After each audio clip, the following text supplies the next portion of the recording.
அருமையானவர்களே, சந்தோஷமா இருக்கீங்களா? இந்த நாள்லயும் ஒரு கர்த்தருடைய அருமையான வார்த்தை. ரோமருக்கு எழுதின நிருபம் 12ஆம் அதிகாரம் 12வது வசனம். நம்பிக்கையிலே சந்தோஷமாக இருங்கள் என்று சொல்லி ஆண்டவர் சொல்லுகிறதை பார்க்கிறோம். நம்முடைய நம்பிக்கையில நம்ம சந்தோஷமாக இருக்க வேண்டும். என்ன நம்பிக்கைன்னு சொன்னா, கிறிஸ்தவ விசுவாச நம்பிக்கையில நம்ம சந்தோஷமாக இருக்க வேண்டும்.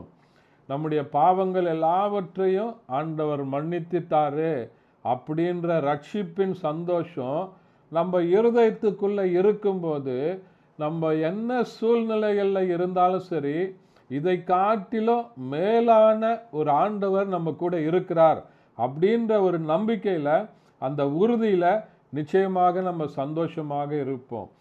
நம்முடைய பிரச்சனைகள்ல இருந்து, நம்ம போராட்டங்கள்ல இருந்து, நம்ம வியாதியில இருந்து, வேதனைகள்ல இருந்து, நம்ம பார்க்கிற எல்லா சூழ்நிலைகளையும் கடந்து போவதற்கு ஒரு நாட்கள் உண்டு.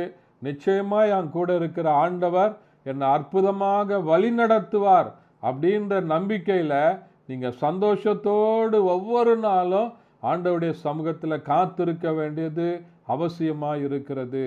நம்முடைய சூழ்நிலைகளை காட்டிலும் அவர் பெரியவராக இருக்கிறார்.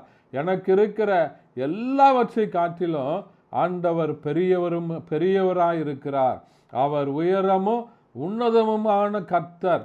அவர் என் கூட இருக்கிறார் அப்படின்ற ஒரு நம்பிக்கையோட, விசுவாசத்தோட கூட நீங்க கிறிஸ்தவ விசுவாச நம்பிக்கையில சந்தோஷமாக இருக்கும்போது, ஆண்டவர் உங்களை கொண்டு பெரிய காரியங்களை செய்வதற்கு உண்மையுள்ளவராய் இருக்கிறார். மறந்துடாதீங்க, நம்பிக்கையில சந்தோஷத்தோட ஒவ்வொரு நாளும் ஆண்டவர் என் கூட இருக்கிறார் அப்படின்ற அந்த ரட்சிப்பின் சந்தோஷத்தோடு கூட நீங்க இருக்கும்போது, ஆண்டவர் உங்களை கொண்டு பெரிய காரியங்களை செய்ய உண்மையுள்ளவராய் இருக்கிறார். தேங்க்யூ. God bless you.